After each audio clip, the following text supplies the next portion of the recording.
हामिद साहब, बहुत बहुत शुक्रिया शुक्रिया वक्त देने के लिए।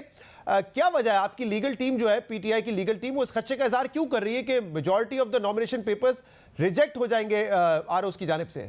ये बिल्कुल खदशा है, क्योंकि अभी तक जो इलेक्शन कमीशन और उनके साथ जो रिटर्निंग ऑफिसर्स का रवैया है वो बड़ा ही मनफी रवैया है पाकिस्तान तहरीक इंसाफ के साथ और उनके नॉमिनीज के साथ। तो इसलिए हम कोई अच्छी तवक्को नहीं रखे हुए, क्योंकि अभी तक अनाउंस नहीं किए। साथ साथ उनके कागजात नामजदगी कई दिनों से चल रहे हैं, साथ साथ उनका वाज़ेह फैसला होना चाहिए था कि इनके मंजूर हो गए कि इनके नहीं हुए। तो इसलिए इन्होंने जो है इस चीज़ की एक मिस्ट्री रखी हुई है और इकट्ठे कोई करेंगे और उसके बाद ये होगा कि एक नया प्रोसेस शुरू हो जाएगा और अपीलें होंगी, ये होगा। लेकिन इनकी तरफ से हमें कोई इतनी अच्छी उम्मीदें नहीं है। सही। और जो इलेक्शन कमीशन ऑफ पाकिस्तान ने शेड्यूल जारी किया है उसके मुताबिक अगर किसी के कागजात मुस्तरद होते हैं तो फिर वो ट्रिब्यूनल में अपील करेगा और उसके लिए भी कुछ वक्त दरकार है।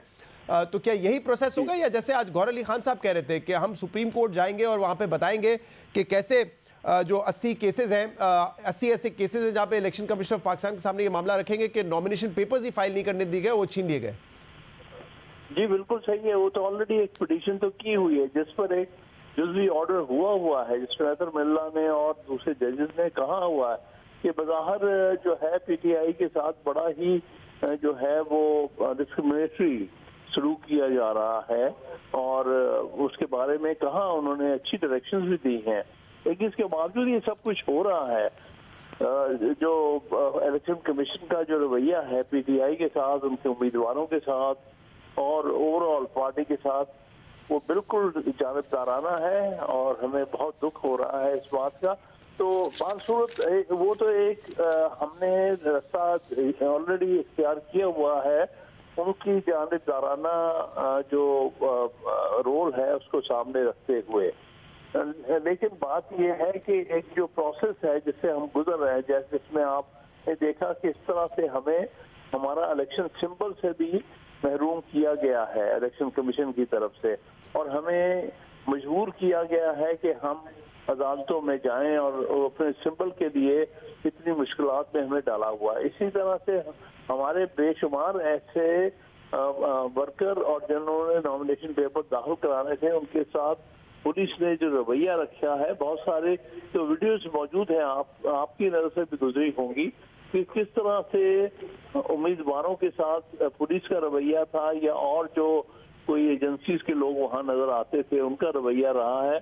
उसकी वजह से बहुत ज्यादतियां हुई हैं। वो हम साहब, लेकिन आप कह रहे हैं ज्यादती आपकी जमात के साथ हो रही है और डिस्क्रिमिनेट कर रहा है इलेक्शन कमीशन ऑफ पाकिस्तान, लेकिन आपने सुना कि कल नून लीग के सदर शहबाज शरीफ साहब ने ये बात की कि इमरान खान की और पीटीआई की सहूलतकारी हो रही है। कल फजल रहमान साहब ने कहा कि दोबारा से जो है प्रोजेक्शन की जा रही है इमरान खान की, तो वो कह रहे हैं कि नाइंसाफी नहीं हो रही, उनकी तो सहूलतकारी हो रही है। देखिए वो किस लिहाज से कहते हैं, वो असल में पीटीआई का सामना नहीं करना चाहते इलेक्शन में। ये सारी साजिश का हिस्सा है कि पीटीआई को किसी तरह इलेक्शन के प्रोसेस से बाहर रखा जाए।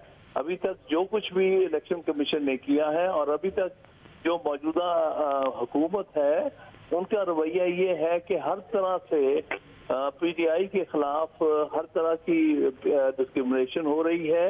और बात यहाँ पर अब शहबाज शरीफ के मुंह से ये बातें सुनकर कितना दुख होता है। भाई तुम अगर जमहूरियत में बिलीव करते हो तो फिर पीटीआई के सामने डट के इलेक्शन लड़ो, तुम्हें किसने रोका हुआ है? तो नवाज शरीफ साहब भी पहुंच गए हैं, आप भी मौजूद हैं, बाकी भी लीडरशिप मौजूद है, तो क्यों चाहते हो कि पीटीआई जो है वो इलेक्शन प्रोसेस से ही बाहर हो जाए? आप एक तरफा ही इलेक्शन करा के जो जी चाहे जहां से जी चाहे इलेक्शन जीत जाए, ये तो बहुत बड़ा ही गैर जमहूरी रवैया है। जमहूरियत में अगर बिलीव करते हो तो आओ फेस करो पीटीआई को और पीटीआई के कैंडिडेट्स को।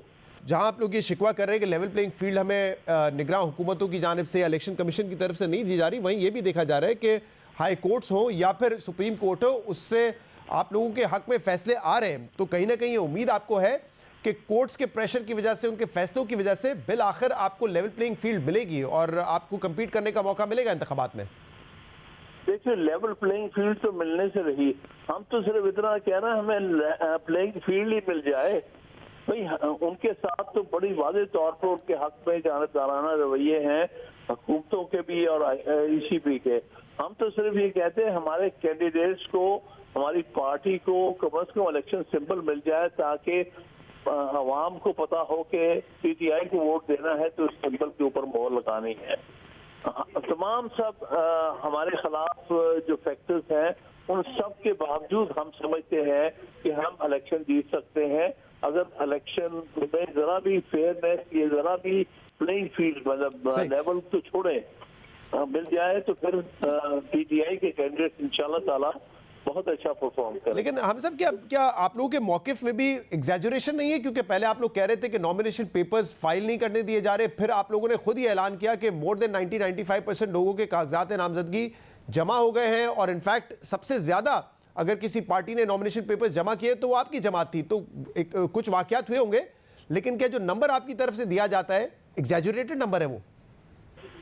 नहीं, देखिए बात यह है कि हमारी तरफ से पार्टी ने बहुत सारे वर्कर्स ने जमा कराए हैं इस ख्याल से कि हमारे जो मेन कैंडिडेट्स हैं इनको ये डिस्क्वालीफाई करेंगे। वो जो रहा है ज्यादती जो हो रही है, हमारे जो लीडिंग कैंडिडेट्स हैं पीटीआई के, उनको हर तरह से रोका गया है कि वो अपने नॉमिनेशन पेपर्स जमा ना करा सकें, ताकि जो हमारे प्राइम कैंडिडेट्स हैं वो किसी तरह इलेक्शन प्रोसेस से बाहर हों। लेकिन हमने ऑप्शन तो रखा हुआ था कि और भी जो सेकंड लाइन के हमारे कैंडिडेट हैं वो भी कम से कम नॉमिनेशन पेपर्स हों। अगर हमारे लीडिंग कैंडिडेट्स को नहीं इलेक्शन में लड़ने की इजाजत मिली या जानबूझ के बाहर रखा गया, तो कम से कम हमारा कोई हर हल्के से कोई ना कोई कैंडिडेट तो मौजूद होना चाहिए। सही।